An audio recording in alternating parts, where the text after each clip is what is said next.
Well, I asked, where's the beef? Let's call this for what this is. Oh my God! They are so hopelessly woke. How dare you?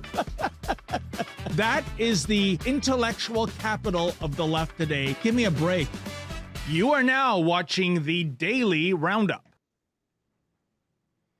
That you are. Welcome to the Daily Roundup. This is our opportunity to get together, share some of the stories of the day in a very conversational way, engage hopefully through some super chats or rumble rants or whatever it may be, get some feedback from you guys and interact with that. Today I'm very happy to be joined by my guest host. Now the second time we're doing this, we went years without doing it. Now it's a couple weeks apart. Drea, how are you doing today?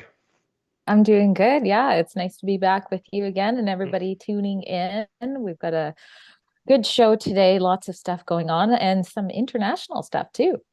Yeah, it's incredible. Before we get into our stories, we'll cover some nuts and bolts.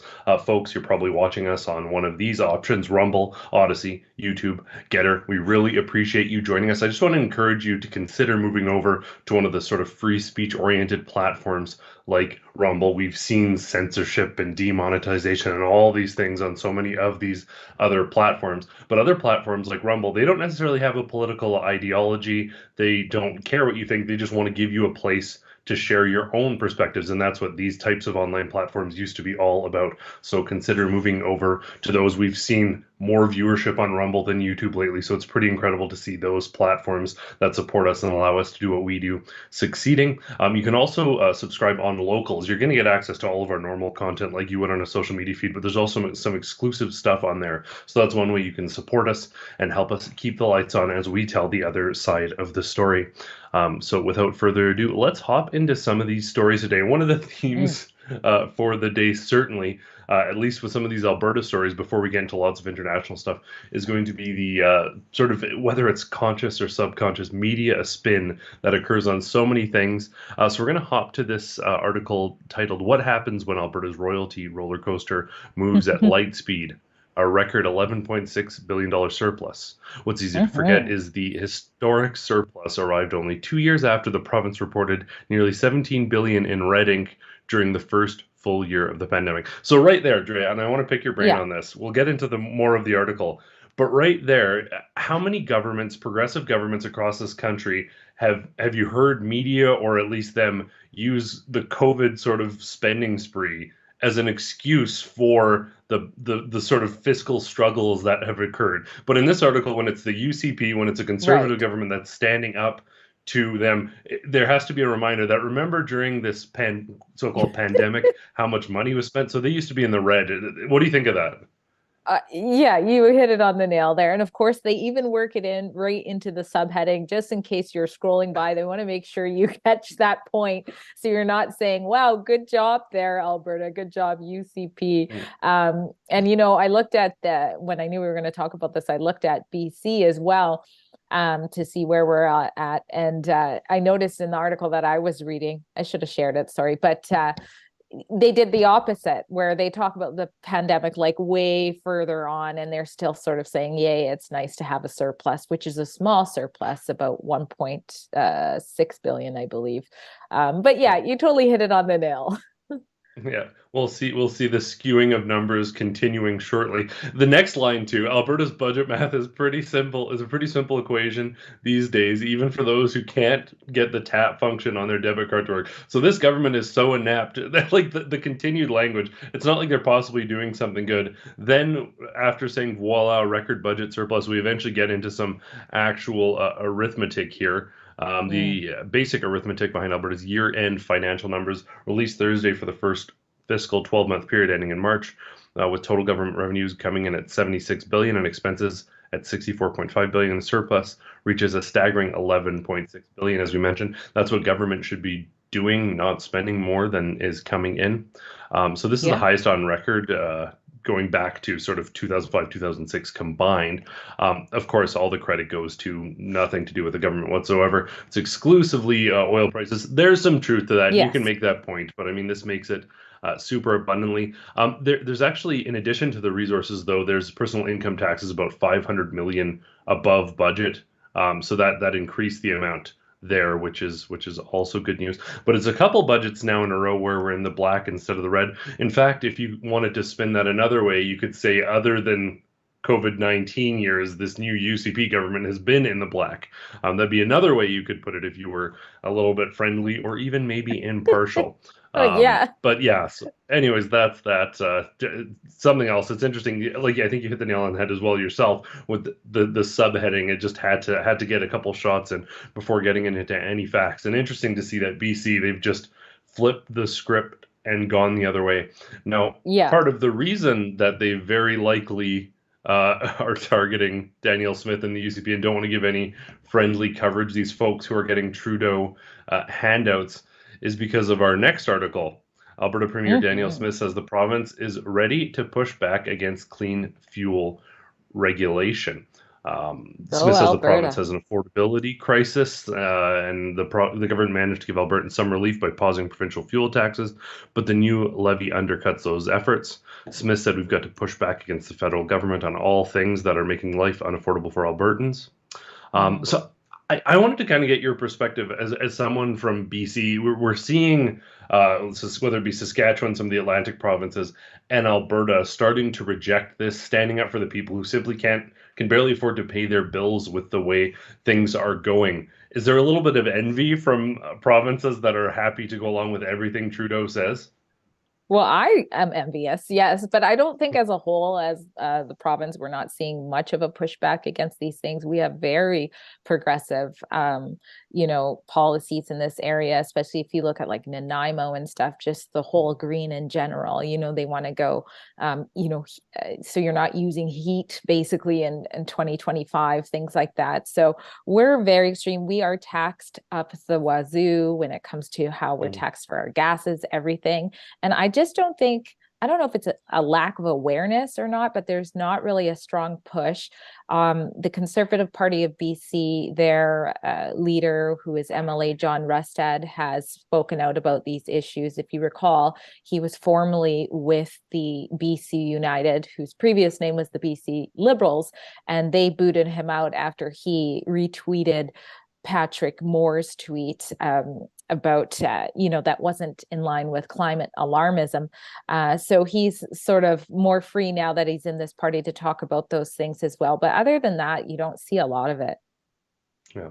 Now, the next part here says that the clean fuel regulations sets requirements for fuel regulations, which, if not met, require producers to purchase credits, another effective carbon tax scheme, with the cost passed on to consumers. The parliamentary budget officers said it will cost Albertans more than $1,160 per year. This is on top of annual increases to the federal carbon tax. This may be a little bit conspiratorial here, but there's all this talk of 15-minute cities. Yes. They want everyone switching to these electric cars, which, I mean, some of them are great, some of them are pretty darn cool, to be honest, but they've got these very limited ranges and you're very much stuck on the grid. And then they're making fuel just utterly unaffordable. Like, I mean, average families with 3-4 kids, let's say, not that I can relate to that at all, but with a big van can't opt for those other things, nor can I afford an electric vehicle. Those things are wildly expensive. Do you think there's a concerted effort to limit people to maybe like half an hour cities just by making fuel unaffordable? Well, I mean, that's exactly what would happen, especially if we keep going down this path. And let's not forget the rural communities. What happens to them if there's these policies that, favor these electric cars? There's no ports around those areas or anything like that. It's just not feasible. So it does seem like that. Out here in Vancouver, there was even stickers on posts, 15-minute city ready. So the claim is that it's just going to make everything accessible. You're not going to be locked in your cities, but it's easy to go down the conspiratorial rabbit trail when everything is pushing it so that you won't be able to afford to drive more than 15 minutes in the first place. So. Yeah. Now, the last part I want to talk about here is that Smith said the province will be looking for some common grounds with the federal government, Right. such as working with the BC government on increasing LNG exports and to achieve emission reduction credits through it. The province will also push more realistic electric grid goals starting 2050 over 2035 and pressure Ottawa to remove the 2030 emissions cap altogether. You know, one of the things I get that she's playing ball and playing politics and she's far more reasonable than them.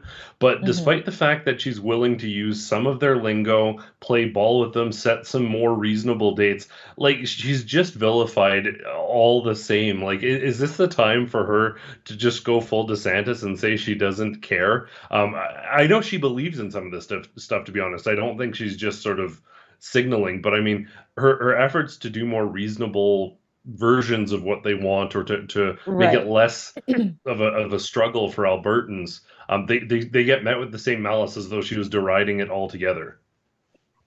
I know. I think it's more like she has to kind of play the game. It's hard to say what when you have everything on the table and you have to make these decisions, you kind of have to choose your battle. So I get it. It's a bit wishy-washy, but I think if you go full, like, rip the band-aid off too fast, she's just trying to avoid the backlash that would happen Yeah.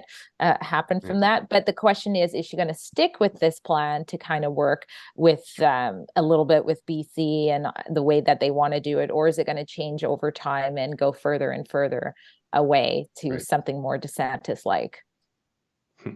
Well, one thing that they have fully ripped the band-aid off on, and for me, honestly, it became a critical issue during the last Alberta election, is how they're managing the sort of overdose opioid drug addictions crisis. This Alberta model of not Yeah. providing the safe supply of drugs, which, as we've seen, and we've had a number of police officers, including Mike Ellis, the MLA, who was a former police officer, and now is tackling the sort of addictions pandemic, along with Dan Williams, who sort of has that mental health and addictions cabinet position.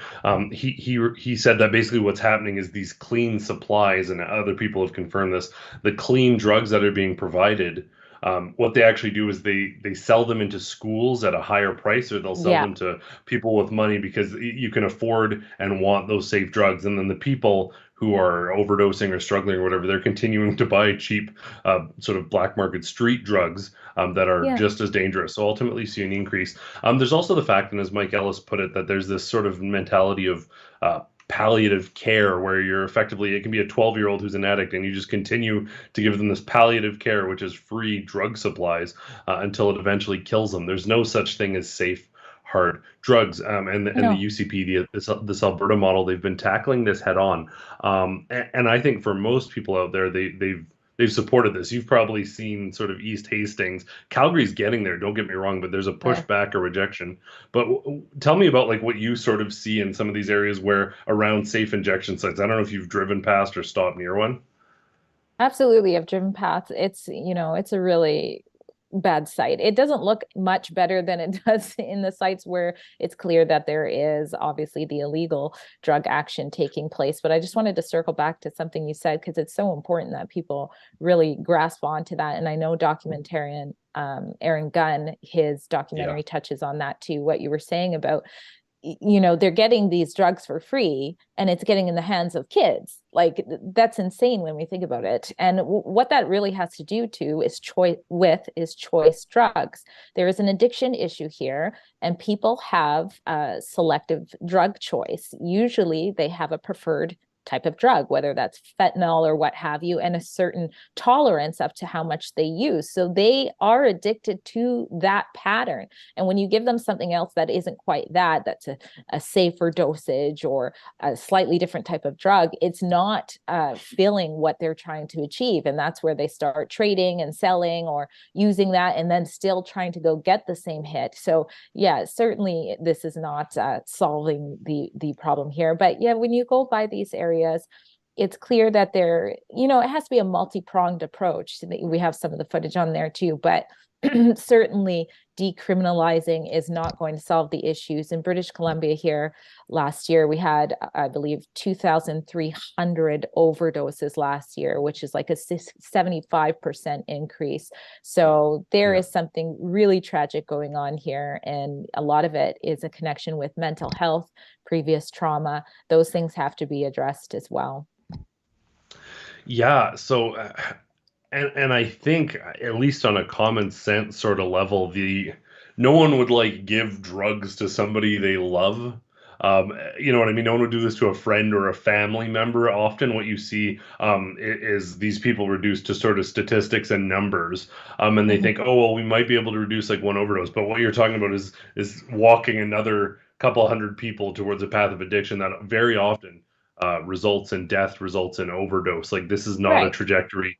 Recovery is the only trajectory you would wish on someone you love. I had the opportunity recently, and there was a report out to head to the Alberta Adolescent Recovery Center and speak with Dr. Dean Voss as well as some of the other people there. It's incredible. The people there, almost everyone who works there is people who either they had like a family member or they themselves were an addict and went through the program. And as soon as they were recovered, they're like, I need to like do this. I need to become part of this to help others. So almost everyone I talked to Yes. there. But when you talk to those people, they're like, yeah, at first I just wanted safe supplies and I wanted to be left alone. But as soon, one young man I talked to, as soon as he got past the sort of first step and understanding that it was ruling his life, he was all on board for the sort of intervention and care that he received. And now he's helping other people on that same trajectory. So for me, that was one of the biggest, most important election issues. You could see even MLA Mike Ellis tear-filled eyes as he was doing this announcement. I spoke to a number of members of Indigenous communities, whether it be elders or chiefs. They very much on board as well as addiction's a massive cause of death. In these communities, one of the chiefs, Chief Roy Whitney of Tsuut'ina Nation, his son took his life actually as an extension of addiction. So incredible to see all these people coming together and advocating this. So despite everyone coming together and despite sort of this positive recovery-oriented approach, the media, while they once again wanted to tackle the UCP, they couldn't tolerate anything good coming from it. So this article, it starts off. I won't read everything, but first they sort of deride the UCP for saying, well, every death, every loss of life is tragic. They deride them for opening a number of statements with an acknowledgement that it's a tragedy of every life that we lose, as though there's something bad about that, which is something else. Like like Dan Williams, the death of each individual is heartbreaking. We extend our condolences to their family, as though there's something wrong with saying that's there. Anyways, setting that aside for a moment, it is incredibly interesting that the crux of this article is that for the longest time since implementing the system, since opening new beds, there's 10,000 beds available now. The UCP has also removed, as folks likely know, the $40 a day fee to access these services. Well, there's been 2 months now where numbers are up a bit again after the better part of a year where numbers have been down. And they're now saying, oh, well, this sort of 2-month outlier is proof that this doesn't work. That's not really how statistics work. But of course, with this government, any sort of opportunity to poke a hole in something, the media will poke a hole. Now, I believe the author of this article, which we don't even need to get into, but I think he's one of the folks who had like an outburst at Danielle Smith for not answering a question the way he wanted. So this is clearly targeted, but I think you can look at places. You look at Portland, you look at California, some of those like tent cities that are just absolutely sprawling. You look at, I think it's in Philadelphia, there's like an area where there's just like hundreds of people fentanyled out. It looks like a scene from a zombie apocalypse. You look at the cities, East Hastings, you look at the cities that have embraced this let's pump more drugs into the streets approach, and they're in squalor. And then you look at other places that are pushing back, saying no to drugs. Not necessarily saying this massive war on drugs that we've seen in the past, but there's a distinction between a war on drugs and actively supplying drugs that are winding up in schools. And I think that media may not be able to see it, but you and I can. Well, yeah, and this is all sort of pitched with, hey, we're doing this to break down the stigma, but it's like there should be some stigma on hard drug use. I mean, we don't want kids thinking like it's the same as having a popsicle or something. There should be some stigma to it. And so we're losing that education. And you're right. It's going to be somewhere in the middle. And like I said, it has to be a multi-approach, but it's almost as if, I mean, this is common sense. It's common sense that you need more than just giving free drugs. You need to do this. So you wonder if it's just about money, making money. If they're going to be using drugs, might as well make some money off of it, right? Yeah. Well, and you look at whether it be like many of the organizations that are quote unquote helping homeless people, if Mhm. they were to resolve homelessness, and there's been tons of options. Like I know they were looking at like literal, not that I advocate for this, but like the current homeless support things cost significantly more than just buying condos for every single homeless person and providing Yeah. condos for every single homeless person. Now, I understand that doesn't tackle the issues, and with addiction and mental illness, just giving someone a home doesn't Right. address those issues. There's also the Sometimes fact they that don't want homes. as a society at large, if you become an addict and you just get a free house by default, that sort of normalizes that and encourages people to head down that path. So I'm not advocating for that, but there is sort of an industry around addictions and homelessness, True. that keeping people in those paths keeps some of these high paid CEOs of homeless centers and organizations at work, and hiring people to continue to run these safe supply networks. Well, there is a bit of an industry there, tragically, and I mean it's an industry built on human suffering. So that is Yeah. definitely something that needs to be considered here. And I get people out there. There's the sort of cursory response of like, oh, like, well, if people have safe drugs instead of dangerous drugs, that might be okay. As we've seen, that's not really what's happening. The safe drugs Mhm. are being sold at a premium, and dangerous drugs are still being used. Given that this model is so relatively new, it's been tested and worked rather effectively in other countries, but it's relatively new here. The feedback has been positive. The trend, despite the last 2 months, and we're talking about fairly marginal number shifts here, but we're still talking about a human life for everyone, which is what I think the UCP is Right. trying to point out. Exactly. But recovery isn't an instantaneous process. So if they implemented this within the last year or two, you can't expect results immediately. There were some results immediately, but it's a long process. But I know, for example, ARC, the Alberta Adolescent Recovery Center, something like, I think it was 75%. Forgive me if I get the numbers wrong. It's going to be very close though. 74% of people, no, 83% of people, I believe, finish the program once they've entered it. And then I think Mhm. 74% of those remain drug free for at least a year. So there are Yeah. systems in place that do work, and they can help people restore their lives. And if you're talking about the people, I was downtown the other day. It was interesting. I was being harassed at the Calgary Public Library, Central Library, Uh-oh. because I was filming with a tripod. Mhm. Security was harassing me while people were Really? actively doing hard drugs nearby. So that that Yeah. sort of sets up the double standard that we're facing here in society. But if you look at the people who've reclaimed their lives and are so grateful versus the people who are still in the throes of addiction, Mhm. there's no question what the compassionate option is here. So, but Oh, for time will sure. tell how effective this is. But Yeah, interesting to I'm see an looking article, forward as to it. we mentioned, that fast, just saying, oh, look, 1 month, there's been 1 or 2 months, there's been a bit of a backlash. So let's lose our minds and condemn the system altogether. Yeah, they're just I waiting. They're just Yeah, waiting for anything. looking for a slip. Like, oh, if they do bad, it's the government's fault. If there's a surplus, well, it's because the oil and gas is good. The government can do nothing right unless you're Trudeau. Then everything is right, and everything bad that happens is not your fault, right? Right. Exactly. Oh my On that goodness. note, we're going to hop to a commercial break, and then we're going to be back with some international news.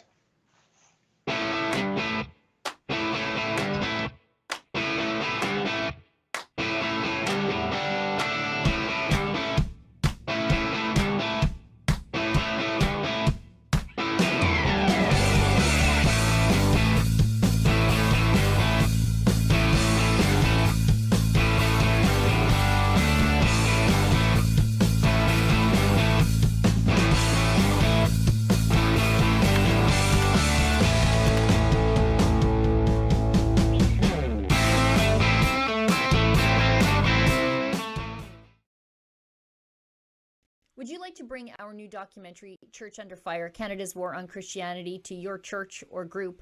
Our documentary tells the story of the authoritarian attacks on places of worship under the guise of public health during COVID. It documents the congregations and pastors who stood up to government overreach and paid the price for it. Now, the documentary isn't just an historical record of what happened. It explains how and why the groundwork was laid years in advance. Now, we want as many people as possible to see this documentary so that while we may forgive, we may never forget what happened. And that's why we have a special licensing option for you to bring the documentary to your church. If you're a pastor reach out to us at savethechristians.com. You'll find a special licensing tab there. And if you're a congregant, let your church leadership know that this documentary exists and that you can have it shown in your own church. And lastly, if you know of a venue or theater who would host a screening, you can make that happen by visiting savethechristians.com. And thank you to everybody who supported and who continues to support this very important work. We could not do any of this without you. For Rebel News, I'm Sheila Gunn-Reid. I'm so looking forward to the screenings of that. We're going to have 2 in Calgary, including the world premiere on July 5th. Kian Simoni, our documentary boss, has done incredible work. This movie is so important because I think for many folks out there, the international sort of audience was paying attention to this, but some people sort of within Canada, they almost they went along with lots of this, and there's a sort of underlying guilt. So there's a desire to sort of look the other way. There's also been a lot of talk about sort of the sort of immunity. There certainly wasn't any exemption, even in Alberta, for people prosecuted under COVID-19. But then the folks doing the prosecution, the folks targeting people, the discrimination against the unvaccinated that we saw, and the undeniable attack on churches that occurred. Well, those people are all the people who went after them. They all want a free pass for everything that happened. You know what? Christians are very forgiving, but I think it is important that we document history and not forget, and that's precisely what this film did. I know Sheila said, I think she said this is one of Kian's best films, and if you've seen any of his other work, he's a talent. So yeah, I'm really looking forward to it too. And I think many Christians are going to be surprised when they see it all laid out in one package on what's happened. I think I remember like at some point going through and just kind of tallying how many pastors had been fined or arrested in Canada. And it was like pushing close to 30. And I don't think people realize that. That's really shocking to know that, you know, a virus can come out and just like that, religious freedoms in Canada can be so bad that pastors are thrown in jail. So this documentary is long overdue. And Canadians, everyone should see it, but definitely Canadians need to know our history, really. Right. Yeah. Well, and it isn't just some religious freedoms, honestly, were preserved.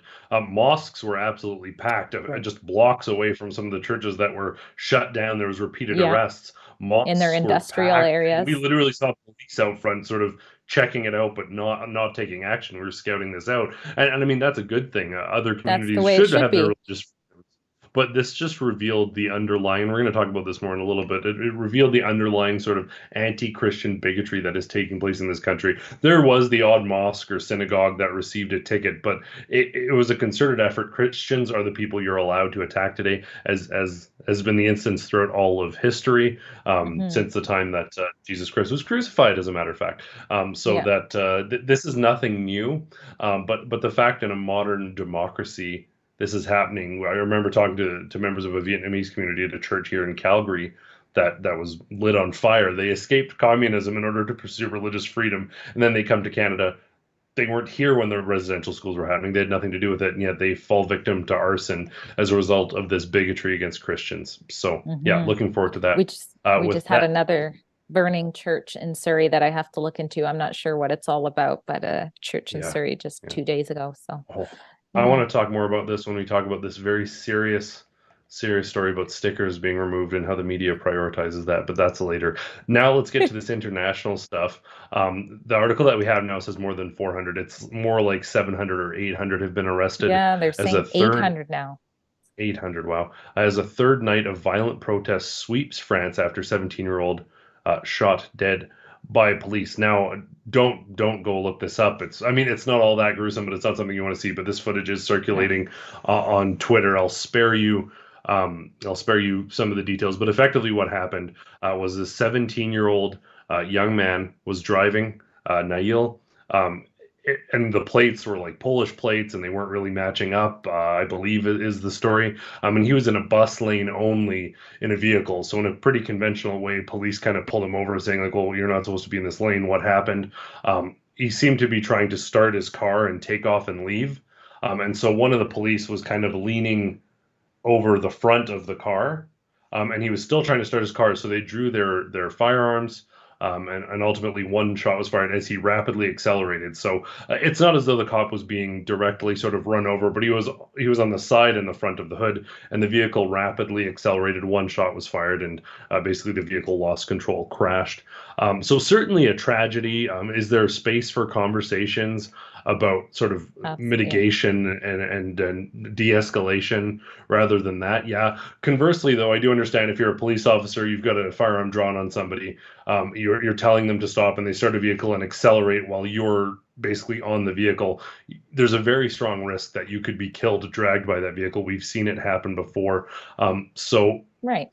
A questionable circumstance, but this isn't like a boy was playing I don't know, selling flowers in the park, or had a lemonade stand and he was shot. There's clearly some questionable content, but sure, de-escalation, better strategies, whatever, let's have those conversations. But what I want to talk about here is the rampant violence, police vehicles being raided for weapons. We saw industrial grade grinders being used to break into ATMs and banks, motorcycles being stolen en masse. Progressives who are trying to depict this as some sort of social justice, rectify police injustice and racism Like initiative. George Floyd moment. Exactly. You can't do this. If you were having a peaceful march calling for sort of de-escalation strategies and sort of mental illness awareness and whatever, all of those things, well, that would be fine. But that's not what's happening here. We're seeing explosions, looting, burning, private property being destroyed. And then once again, the liberal progressive media is unwilling to criticize this for what it is. In fact, there's been sort of an interesting juxtaposition about the absolute lack of coverage. Don't get me wrong, this is such a big story that it needs to be covered and outlets are discussing it, but it certainly isn't taking sort of a front page as you would expect for something so massive. What's your take on this, Drea? Yeah, well, I don't know about in France, but in Canada, the leading cause of death for officers are car accidents. It's being hit by cars or while you're in the car. So it is definitely a risk. And if there is a car intentionally coming towards you, usually you can use force. So again, I don't know about France, but yeah, it's kind of like they're behaving as though it reminds me a lot of the overlap between the BLM riots. It's like, oh, you know, someone got shot by a police officer, so let's go raid a Target. The real difference here I'm seeing with that, though, is how many people are actually being arrested for doing so. I mean, 800, I think it's been 3 days since this happened. 800 is a lot of people going through the system. In another article, it says that Macron is, suggesting that teenagers just stay home in general. So I guess it's really a lot of teenagers are coming out. Says that called the violence unjustifiable and said it had no legitimacy whatsoever. So there's been 2,000 cars reportedly that have been burnt, damaged nearly 500 buildings. And of course, looting is happening. Riot police officers are out, and that this is just really hard for them to contain at this point. So they're really desperate to get it under control. And you're right, the media isn't really focusing on what it should be focusing on here too. Of course, it's horrific if a teenager dies, but like you're pointing out, which should be pointed out, there are circumstances. It wasn't just a complete random sort of act of brutality. Yeah. And there's also, there's the fact, like, there's many, I've not seen a photo of this young man that it's not to say this officer knew this, like he could have had a beard for all I know. I don't know. There's no suggestion that this guy knew this was a little kid and shot him. The way that the response is taking place is as though there's been an assassination. It's extremely troubling. But one of the things that is also interesting is Macron is one of the most progressive sort of politicians. Mm-hmm. We see it in Canada. Frankly, Justin Trudeau's rhetoric, anti-Christian rhetoric, and rhetoric about how much racism there is, even the rhetoric surrounding the residential school discoveries, which, by the way, those places that they have attempted to dig, they haven't found bodies. And then the other places that are the most scandalous sort of locations that have generated all the every child matters sort of narrative, they haven't attempted to dig there at all. So they fed into all this. That led to the burning and vandalism of dozens and dozens, I think into the 70s or 80s now, schools and churches. So it's interesting. Macron, Trudeau, extremely progressive. I think their rhetoric, the fact that they're suggesting everything is systematically racist and institutionally racist, it justifies and radicalizes people to take these types of actions. Now, there's also the sort of evident conversation around Islam. 9% of France is now Muslim, largely due to massive immigration, largely from Africa. And this is largely a Muslim-led protest. So that's another sort of angle to this conversation here, where you have 9% of the population outraged over this. They're being told that they're discriminated against, the amount of rhetoric and language around Islamophobia taking place. So when an incident like this occurs, it's like a powder keg is ready, and then one person suggests not that basically a traffic stop went wrong and a cop was on the brink of being run over, fired one shot, but instead that this was a targeted instance of systematic racism, and then that powder keg goes off. So I think folks need to be careful out there, because the habitats that are the most progressive and allegedly inclusive with these very left-leaning politicians, well, they create these environments of instability, division that can result in outbursts of violence like we are seeing in Paris. So certainly I hope this dissipates. If your intention, if you really do believe that this was systematic racism, that this person was targeted, I don't believe this, but if you believe they're targeted because of their race, you should be absolutely condemning the looting, arson, vandalism, and everything that is taking place, because that is not how you commemorate and stand up for somebody whatsoever. If there are folks who are peacefully marching in the streets calling for some reform and better sort of metrics for handling these situations, well, then good for them. That's what democracy is all about. Yeah, it's opportunists, obviously, many of them. Yeah. Well, that's what democracy is all about. Let's talk about something that's not what democracy is all about, is Zelenskyy in the Ukraine. Zelenskyy, Ukrainian leader, in a critical battle, obviously, since the invasion from Russia. Very important, critical time, national security at risk, only very serious business to be conducted. So what is Zelenskyy doing? Well, he's meeting with Greta Thunberg and others to address the war's effect on ecology. I could not believe this. I thought it was a Babylon Bee article. I was looking all over to verify this, because there's no way this can be true. Anyone having a conversation about like the ecological impacts, which, don't get me wrong, there are, but the ecological impacts, which the numbers have like hundreds of thousands dying allegedly, if you look at whether it be the Kiev sort of Ukrainian resources or the Russian resources, but we're talking about the like mass casualties to the level where, and excuse the brutality here, but corpses are providing fertilizer to the ground. And Zelensky's literally meeting with Greta Thunberg during war times to discuss the environmental and ecological impacts of war. This is probably the most... Babylon Bee could not come up with this. Like, is he going to be Dylan Mulvaney next? And look, what's her... She is an adult now, right? She's a young adult. What is her education now? Because... and wasn't she like... I better not guess. Wasn't she like also like part of like a human rights... at the UN, I think she spoke there too, but it's comical. Look at her sitting at the table. It looks like she's been joined also with the former Swedish Deputy Prime Minister Margot Wallström, European Parliament Vice President, and the Irish President Mary Robinson. So I wonder what they're thinking as well. They're all at the table, and you've got Greta. She's going to fake an arrest on the way in and out before going there. But it's just comical. How are you doing this in the middle of war? It's like whatever, political theater in Davos or in Canada, Greta meets Trudeau, cool, whatever, you know what I mean? But like during war times, literally having a conversation about the environmental impacts of a war in which people are dying, it might be the most absolutely tone deaf thing I've ever seen. I also love too, like, you literally had like medical doctors being like derided as not being immunologists or not being vaccine experts for sharing opinions on COVID-19 vaccines, for example. And then meanwhile, Greta Thunberg, with no qualifications whatsoever, is consulting Zelenskyy during a war about the ecological impacts of this. It's the streets are literally running red with that's about all I can say about that. It's such a show. It's so bad. And what else do we have here? More Okay. environmental stories. Yeah, so Canada will soon have, and we talked about this a little bit with some of the taxes, but new rules for clean fuel. Here's what they'll cost you to fill up. So again, this touches on what we talked about a little bit earlier, and Danielle Mhm. Smith pushing back. But as the calendar flips to July, a long-awaited, everyone's eagerly been anticipating this policy. Thank you so much. The CBC, long-awaited.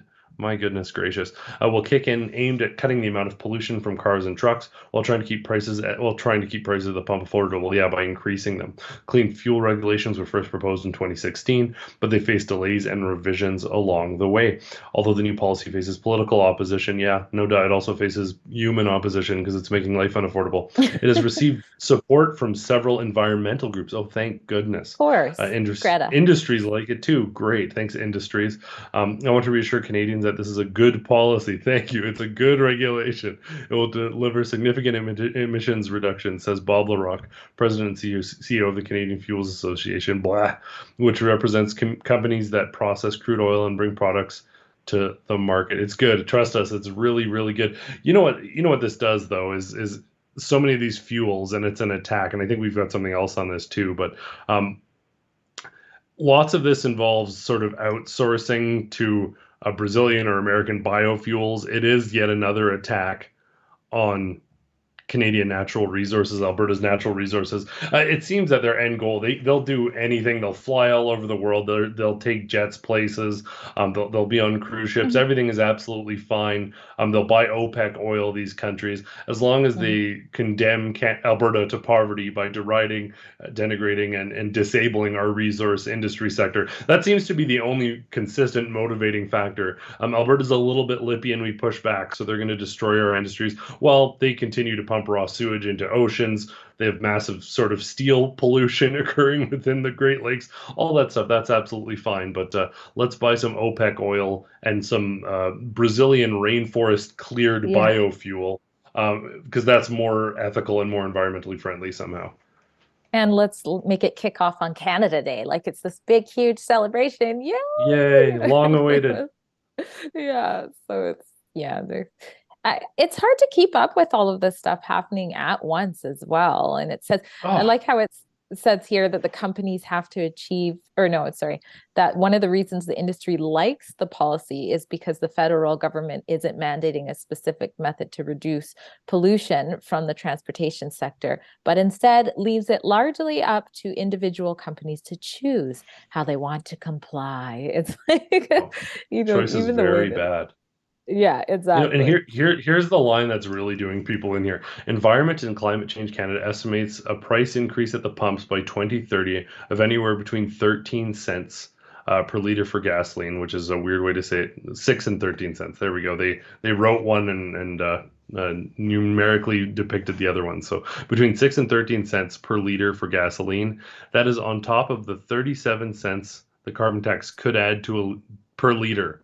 So we're talking about potentially 50 cents extra a liter from the middle class loving Justin Trudeau, who's just here to help make life more affordable. If you're still voting for this guy, oh my gosh, like this alone, forget blackface, forget dancing, forget the socks, forget the scandals galore, forget the ethics violations.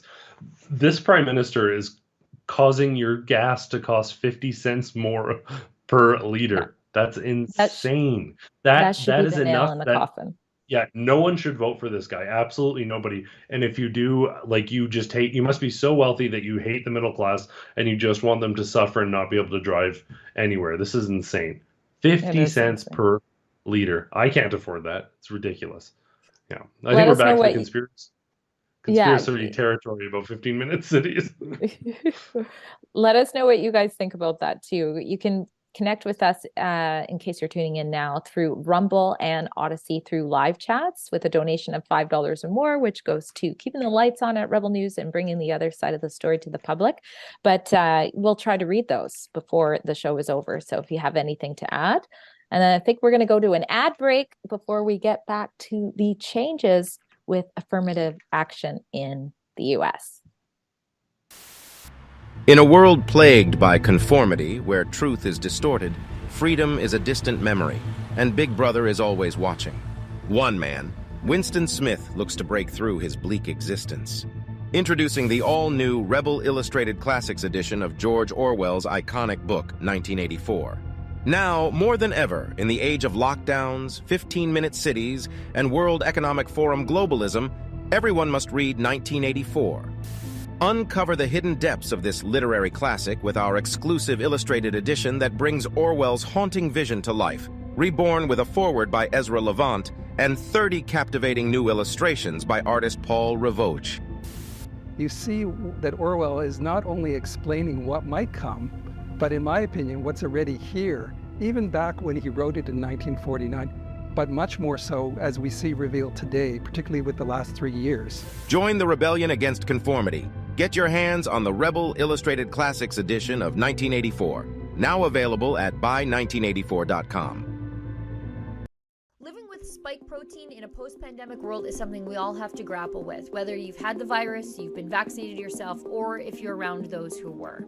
The wellness company's Spike Support Formula is a daily supplement that can help you feel your best and then stay that way. Go to twccanada.health to get back to that pre-pandemic feeling with Spike Support. Use coupon code REBEL to save 10% off these doctor-formulated products, which are rooted in science, and for a limited time, your first month's membership is only 99 cents. That's twccanada.health, coupon code REBEL at checkout. It's time to put your wellness back in the driver's seat. So yes, on to sort of the big news item of the last day or two here. The Supreme Court has effectively, they've taken down, or they've struck down the use of affirmative action in college admissions, saying, and Biden's basically effectively said that justice has unraveled decades of precedent, as the president stressed that race-based discrimination continues to exist in America. The court's conservative majority overturned admissions plans at Harvard and the University of North Carolina, the nation's oldest private and public colleges, respectively. Chief Justice John Roberts said that for too long, universities have concluded wrongly that the touchstone of an individual's identity is not challenges bested, skills built, or lessons learned, but the color of their skin. Our constitutional history does not tolerate that choice. I find this so interesting because progressives are decrying this as an instance of racism. What this is an affirmation that you aren't limited by the color of your skin. Yeah. And that you should be judged as an individual, and that your sort of the accolades you attain, the education you attain, all things should be equally available regardless of the color of your skin. It's interesting. It's the opposite of racism. It's racist to have policies like this. Exactly. You know? And this is the funny thing is we decry sort of abstract racism that's taking place, but then you literally have legalized racism, which says that, for example, an Asian person needs like a 99 to get into Harvard and a black person needs a 73. That's inherently racist. And very often people will suggest that this is like sort of white racism. That's really not what's happening here. The Asian and Southeast Asian communities dominate academics, like categorically. If this was objective, schools would be these extremely elite schools would probably be almost exclusively Asian. And I think that's fine. If they are doing better, they should be the person who gets that. The top levels of education, of sports, whatever it may be, hockey is largely white. The NBA is largely black. There's nothing wrong with that whatsoever. The best people at certain things are excelling in those fields. That's how things should operate. But you literally have, for example, Asian kids who are unable to get into Harvard, whereas a black kid can get into Harvard with completely disproportionate grades. It brings everything down by not having those same standards. And I know that there was a video, I don't expect you to find it like instantaneously. And there's also some the young African-American gentleman uses some strong language. In other words, the N-word. He actually got into Harvard without letting them know he was black by having such high grades. Yeah. But he then went on after graduating, he couldn't find work because, and this is his phrasing, but he said that everyone thought it was an N-word degree from Harvard. Yeah. Which I'm just quoting his words, but he was so brilliantly pointing out that for those people who do excel and do achieve and really get their Harvard degree, well, they're being stripped of that opportunity because it's viewed as an affirmative action instance. It denigrates the entire thing. So this is I mean, I think that regardless of the color of your skin, regardless of the background, you're every bit as human as I am, and you have all the capacity potentially that I do. That to suggest otherwise is what the government is doing with affirmative action policies. Yeah, and I like that you pointed that out, but you said the N word. No, I'm just joking. I know I But no, didn't. That's why I didn't. sorry. But no, that's the same thing that you see like happen in the militaries or in police force, where they're looking at this person like, am I safe, with this Black person or this Latino person, because did they get a lower score? Even Michelle Obama, who's come out and made a statement about this change to affirmative action, she admits she didn't get in because of affirmative action. She got in because of her, her grades, but she admits that people looked at her and she felt as though people looked at her as though, there's her statement there, as though they thought she hadn't achieved what they had to be there. So it causes that tension as well. Mm-hmm. And like I said before, it's just simply racist. Now, I do think there was a time and place for certain policies like this. I don't like the whole, you can get a lower grade. I don't think that's it. It should just be helping to support, maybe Black communities where there isn't as many resources and schools, things like that. Make policies where it helps the education system overall if there's a need, so that they're able to have the tools, because maybe if you're in a wealthier area, you're able to have tutors at home and things like that. So there are disadvantages like that. I'm okay with policies that if kids are given the tools to be able to work hard, they can do it and then get into university based on their own merit. But I want to bring up, speaking of merit, why are so many liberals racist without realizing they're racist? And I'm gonna go to, of course, I just clicked off, but this is a former staffer from a former Biden staffer. I'm just pulling it out. I think I shared the tweet here. Her name is Erica Marsh. And oh my goodness, when you guys read this. She much wrote, says the N-word. Yeah, she totally does. So she says, today's Supreme Court decision is a direct attack on Black people. No Black person will be able to succeed in a merit-based system, which is exactly why affirmative action-based programs were needed. Today's decision is a travesty.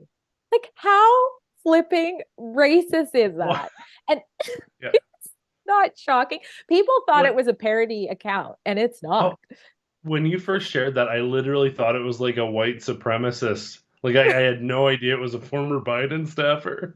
So it was like, I thought they were like intentionally making a super racist point. It's insane. Right. Like, how do you say this? Like, this is the equivalent of that, what's her name?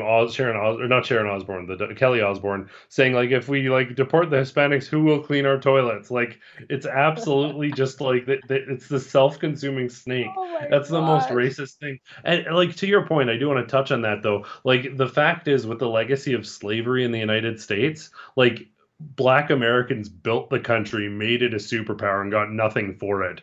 So I'm 100% on board. I'm not for reparations for people 3 generations separated. Yeah. But I think that there is a space for sort of acknowledging the contributions of Black Americans in the United States, and then saying, you know what, these people literally built the country. And I'm probably going to get in trouble for saying these people, but you know what I mean. That's effectively what reparations is. But addressing sort of some of the harm that has come, some of the cultural issues, by ensuring that schools are incredibly well funded, that there are programs and opportunities. Create those opportunities to help the community and the culture sort of elevate itself. You look at socialism, communism, you can't pull people out of sort of some of these problems, but you can enable them to do it themselves.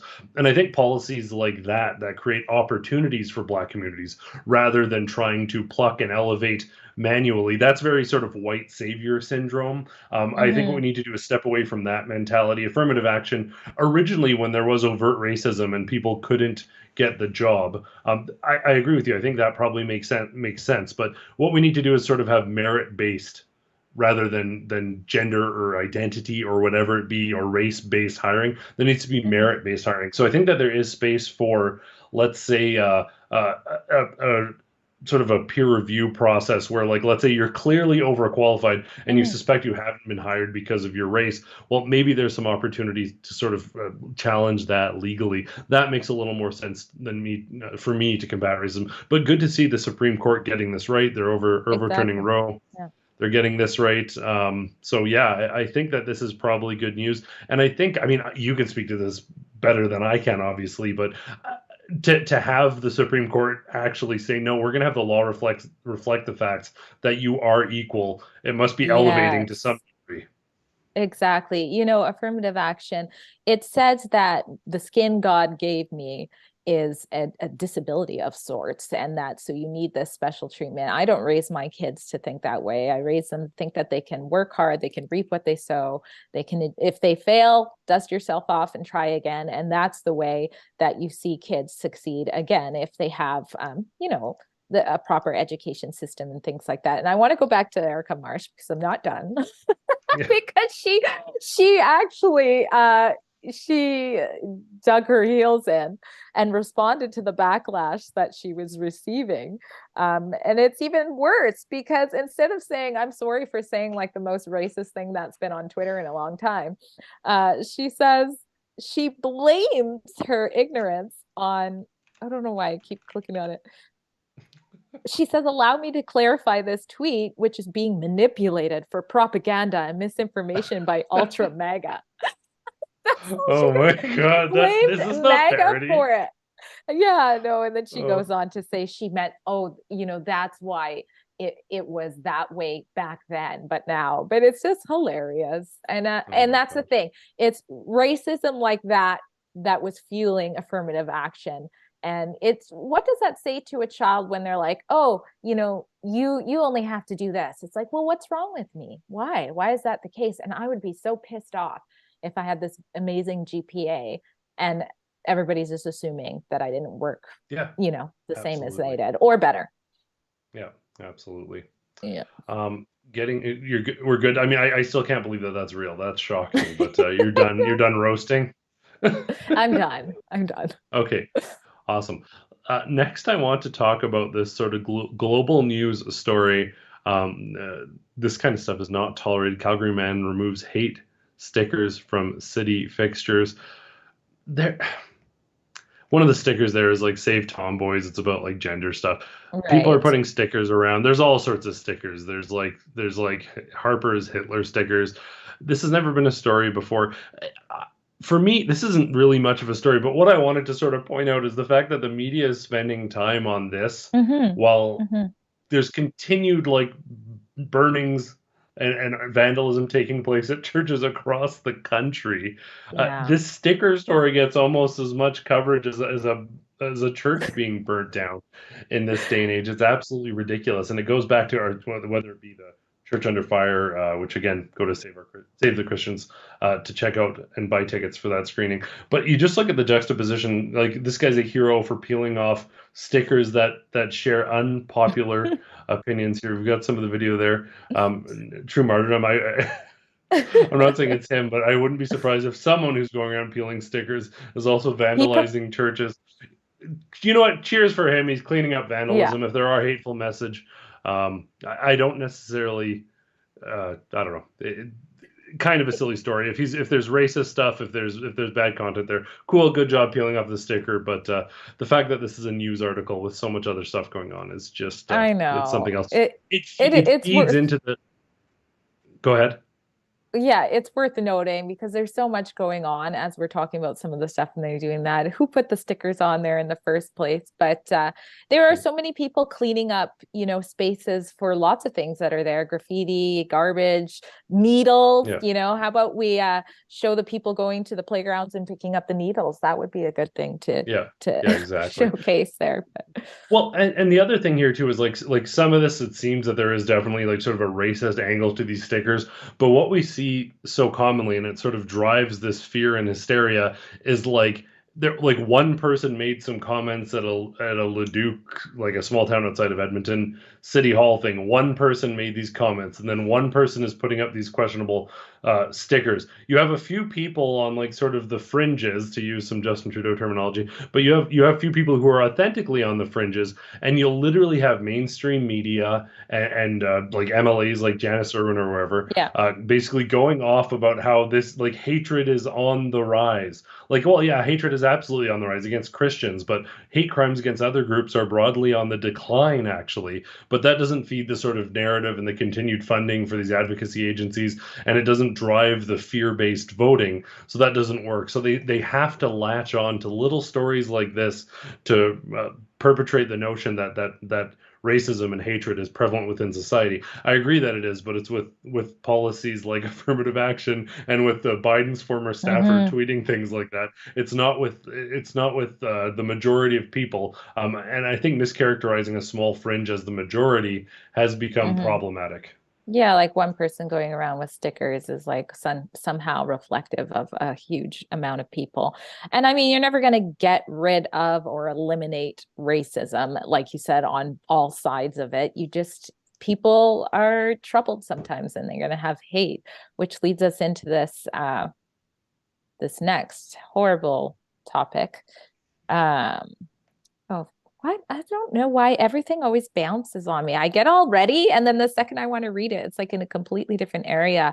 But some of you probably have already heard the horrific news coming out of the there it is. Okay. Waterloo international student has been charged with hate-motivated stabbing in gender studies class. So witnesses have reported that he walked into the class, went up to the professor of the class, who was a female, and said, "Are you the teacher?" And she responded, "Yes." And the reports are that he started stabbing, and then 2 more students were also stabbed. Very horrific story.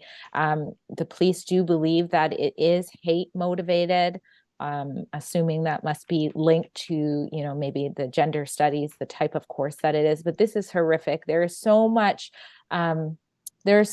focus on gender ideology in schools and the things that are being taught. And of course, we cover the other side of the story that the state-backed media refuses to cover on this area, like showing people the sexually explicit images. They're showing little kids porn cards backed by Planned Parenthood going around, not just to one school, but at least 5 schools and counting since 2015, we're finding out now. So we cover this topic quite a bit.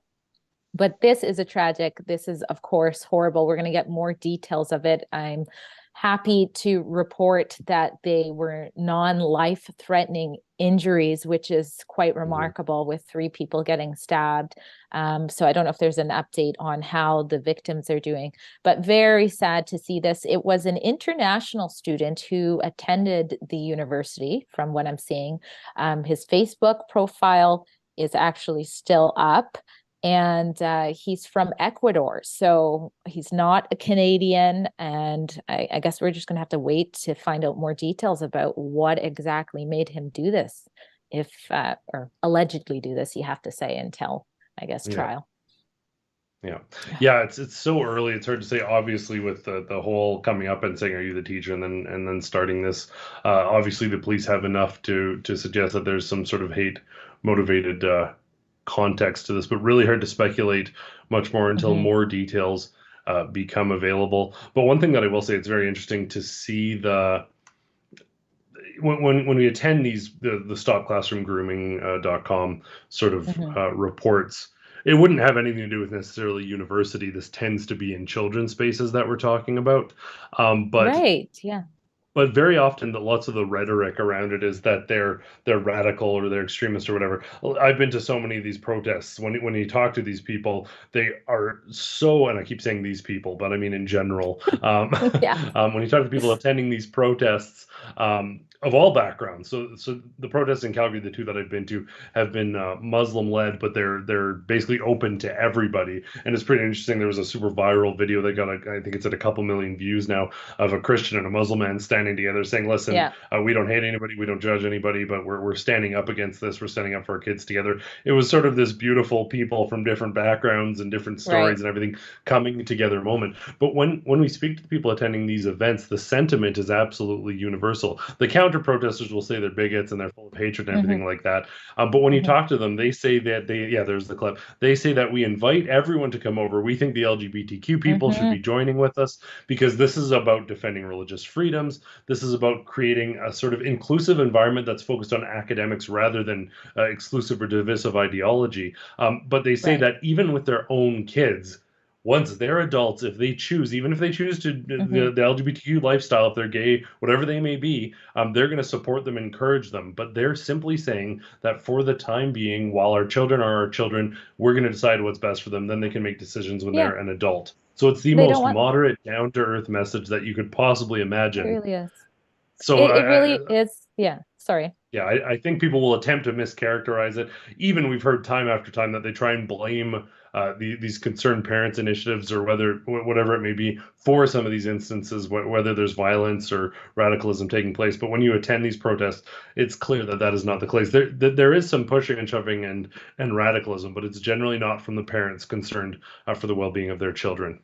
No, and you see that with all protests. There is a fringe per se that's always, a little bit aggressive with their language. But as a whole, we've covered many reports of this at stopclassroomgrooming.com. So feel free to share that URL so other people can see how diverse and inclusive this actual movement of people simply just opposing sort of the government overreach, the indoctrination in state institutions, tax dollars going to promoting gender ideology and transgenderism. They want the kids to just be kids, to just leave the kids alone. We have many examples of that all across Canada. In BC, there are probably smaller protests, but even in the small protests, you have Sikhs with Muslims, with Christians, with Jews, and LGBTQ members. It doesn't get more diverse than that.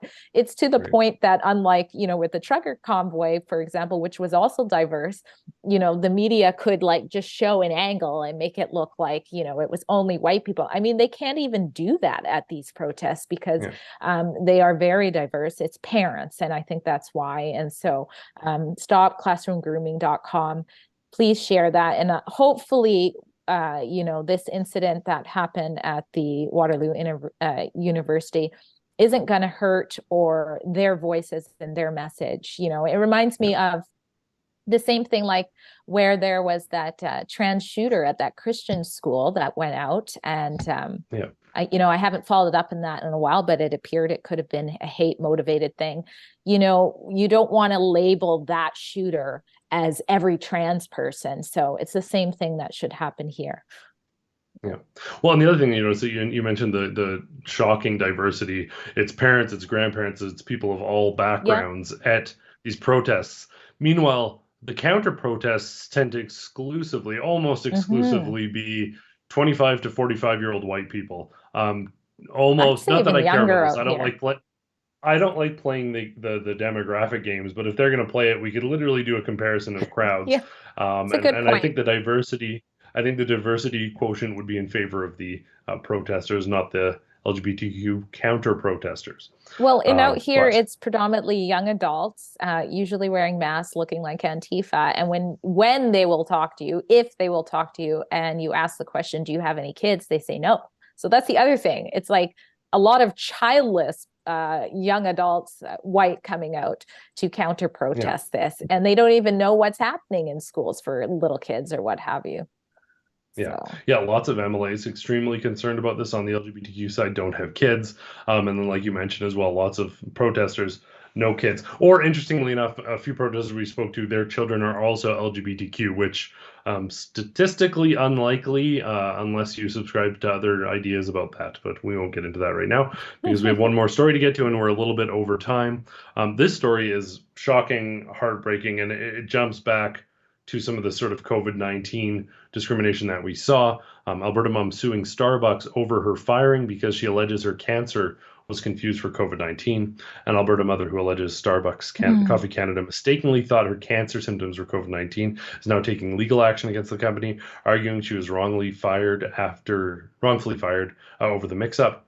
She has a rare type of blood cancer called, I'm not going to pronounce it, neoplasm, and is undergoing chemotherapy treatments for it. This is while she's also parenting 3 kids, including a special need child.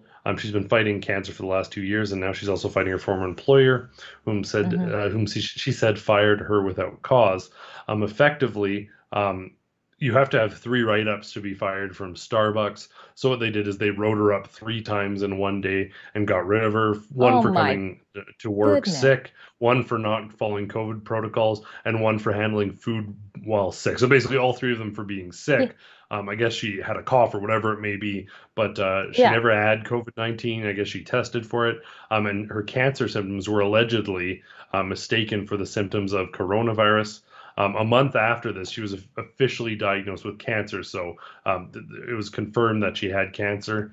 But yeah, she was effectively let go. So legal action being taken against Starbucks. We don't have all the legal details, but hopefully this is an open shut sort of settlement. I think these companies there can't be amnesty for these companies who fired people, who people have been with the company for years. We've covered WestJet stories, firefighter stories, whatever it may be, of people working for years, decades even, without a single incident, and then COVID-19 came up. They sometimes use it as an opportunity to get rid of people who are making too much. They fired people on a whim if they weren't 100% lockstep with this stuff, made no exceptions for people with respiratory issues on masking. And now, in perhaps the most sort of brutal story, cancer symptoms confused for COVID-19, and a person after working for the company in what she called a dream job has been fired. So yeah, hopefully there's some justice there. Yeah, it just shows how sad the situation was when all of the propaganda was coming out and people were just seeing red. They had no connection with humans at all. I mean, 3 warnings in one day. Imagine being that employee for any reason. You come and you get 3 warnings. It's very obvious that they just wanted you out. And then she's diagnosed with cancer. And, she did all the right steps, it sounds like, by getting tested. So Starbucks has it coming to them for sure. So I hope it all works out for her. Horrible. Well, we'll follow that story certainly and bring folks an update. Now we will get to our chats for the day. We just have the one chat from Ableist SL, $5. Honestly, terrorist attacks against the progressive left will likely continue to escalate until the woke menace is banned. Now, you know what I'd say on that, definitely sort of the radicalism, and like we talked about what took place in Paris, feeding into this sort of progressive narrative will continue to prompt this sort of thing. There is radicalization taking place, but I don't think woke talking points should be banned. What I think they should be is part of a fair, balanced public dialogue, where if you're on the right or the left or wherever you maybe you can engage. I think the problem, and when we see the point, is when sort of partial truths or outright mistruths are being propagated by state-funded media without cease, pushed down our throats, perpetually carried on, just endlessly, and that just drives people when they can tell, well, this isn't the truth. Why does this keep being told to me? That sort of dissociates people from reality, and then you can see tragedies occurring. So I, for one, don't want to see what's happening to the right now happen to the left, because I think we should go back to a time where we can have conversations. Yeah, that's what we need to do. And that's where peace lies as well. Not be so easily offended over differences of opinions, really hear people's sides of the stories. And everything you said about what is contributing to it, I agree, including, intentional omissions. We do bring people the other side of the story, but we also tell you what the other side of that is. We make sure like both sides of it, but you see over and over the state-backed media on this particular issue completely omit the very important pieces that are making people protest and upset and feel like they're not being heard. On all levels, whether it be school trustee meetings or school board meetings or whatever, in their own classroom with their own teachers and their own principals. Yeah, at this latest protest that I covered, one of the Stop Classroom Grooming Muslim-led protest against LGBTQ indoctrination, it was very interesting. One person who appeared in the video, and I certainly don't necessarily agree with them, but a bunch of people were yelling at them not to talk to us, and she said, no, like it's important that we respectfully share our opinion as well. But I spoke to two people at this protest from the counter protest who were pretty measured, agreed that they needed to protect religious freedoms, and they also, another individual agreed that, like, if they're showing pornography to children, there needs to be legal consequences. So, but it was interesting to have people sort of reject that. No, we're not talking. We're wearing our black masks and we're shutting down conversation. We're going to put up our tarps and block everything. No, some people were coming back to the table. So I hope that's an indicator that conversations will start again. And finally, another chat here from Cool Beans 89, $6. Happy Dominion Day, Canada Day, Rebels. Be safe. Do you have any Canada Day plans? Well, yeah, we're just going out, no fireworks, but we're just going out to some of the festivities in our city for the kids. So awesome. Yeah. Well, I'm going to be heading out to How the about you? Panoka Rodeo, and Sheila Gunreed is going to be there as well. We're going to do a bit of a Rebel Does Rodeo report. I'm going to talk to some folks about fun. Canada Day. So maybe we'll see you out there if you're watching the stream on Saturday. Looking forward to it. It should be good. Any sort of final words or thoughts, Dre, on the day? No, just happy Canada Day, happy Dominion Day to everybody out there. I have to say Dominion Day or David will be mad at me. So Awesome. Well, Drea, it's been a treat again. Pleasure doing stream with you as always. I want to thank everyone in the studio for making this possible, which, given that some folks are out of town, is one person. So great job today in the studio. For everyone for tuning in, watching, sharing this with your friends, I really greatly appreciate it. Always a pleasure to be joined by you. And as always, I want to thank you all so much for tuning in. For Rebel News, I'm Adam Sos. I am doing something today that I have never tried before. Listen up. I'm looking for collaborators in a new and exciting initiative. As you most likely know, YouTube a long time ago demonetized Rebel News, and we are 100% viewer funded. Now, while our supporters are fantastic at helping us cover legal campaigns and special reporting missions, unfortunately, the reality is our day-to-day operational expenses often exceed our income stream. Which is crazy if you think about it, because my videos across all platforms attract hundreds of thousands of views and sometimes even millions. So I want to share that reach with the right partners. If you have a product or business and want to enter a win-win relationship with me, please go to rebelnews.com/ads and fill in the form to let me know. I won't be accepting anyone. I need to believe in your business or product so I can sell it proudly for you. And for successful applicants, I will guarantee a minimum view count, meaning even if your ad is published on the less popular reports, we'll keep promoting your business or product until it gets the agreed minimum eyeballs. So again,